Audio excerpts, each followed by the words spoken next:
Hi, I'm Antonio Mora. Few things in the Middle East are black and white, and the Syrian civil war, which has now raged for almost 9 years, is a more tangled web than any other.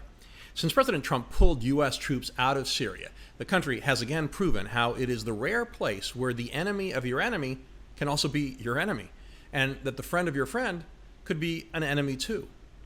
Let's set the stage by first stepping back and asking, who are the Kurds? They are a Western Asian ethnic group that lives in a mostly mountainous region known as Kurdistan that is spread over southeastern Turkey, northern Syria, northern Iraq, and northwestern Iran. They are mostly Muslim, mostly Sunni, but also Shia, and many worship other religions, including Christianity. An important fact that greatly determines the current conflict is that the Kurds are the largest ethnic group in West Asia and one of the largest in the world that doesn't have a country of its own. The other largest ethnic groups in the region are the Arabs, who rule multiple countries, the Persians, who have Iran, and the Turks, who control Turkey.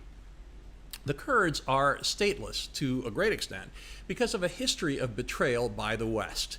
After World War I and the dissolution of the Ottoman Empire, the Kurds were promised their own homeland.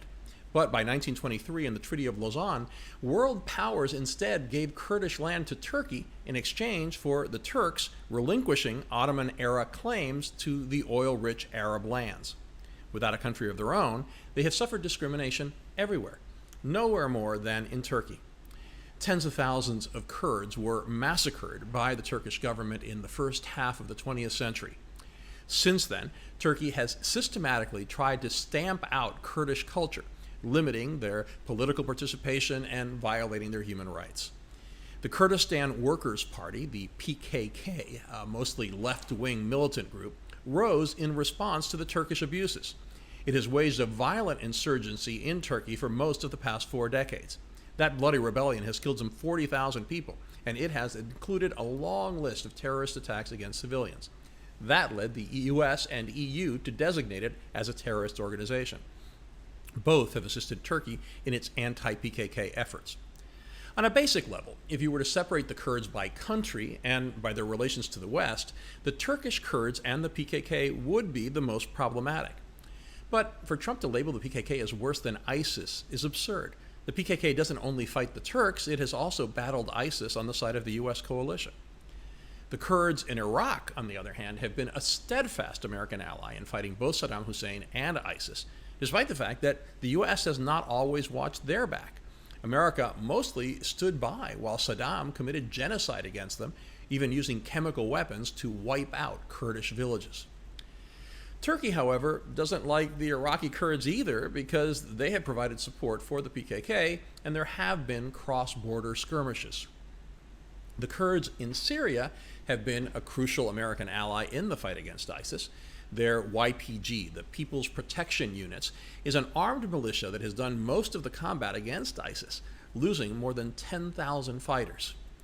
The problem is that Turkey has accused the YPG in Syria of assisting the PKK on the Turkish side of the border. It's hard to understand why Turkish President Erdogan is so determined to destroy the YPG because the Syrian Kurds are in no position to provide much assistance to the Turkish Kurds.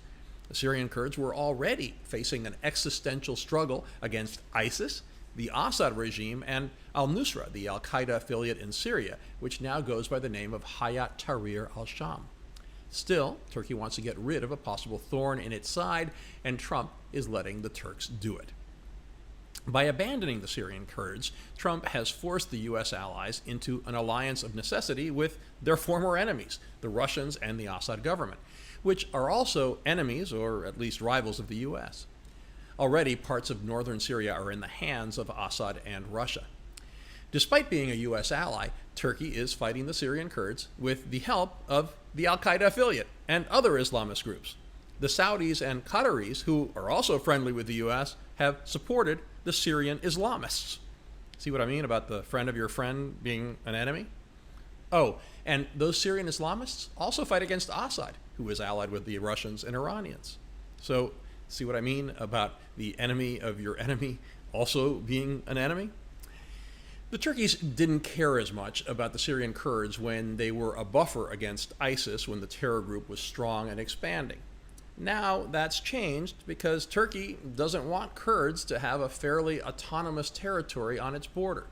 The result is that the offensive against the Kurds could liberate thousands of ISIS militants and allow the terrorists to become a major threat again.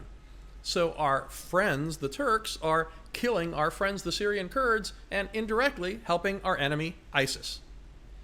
This only scratches the surface of the intricate web of alliances and animosities in Syria. Trump is right to say that groups have fought each other there for centuries. It's tempting to accept his position that it's time for the U.S. to withdraw from an endless war. But the U.S. isn't really fighting anywhere in the Middle East these days, mostly engaging in a non-combat mission called Train, Advise, and Assist. That strategy led to the destruction of the ISIS caliphate. The mystery is why Trump would abandon a successful strategy that has allowed him to boast about defeating ISIS.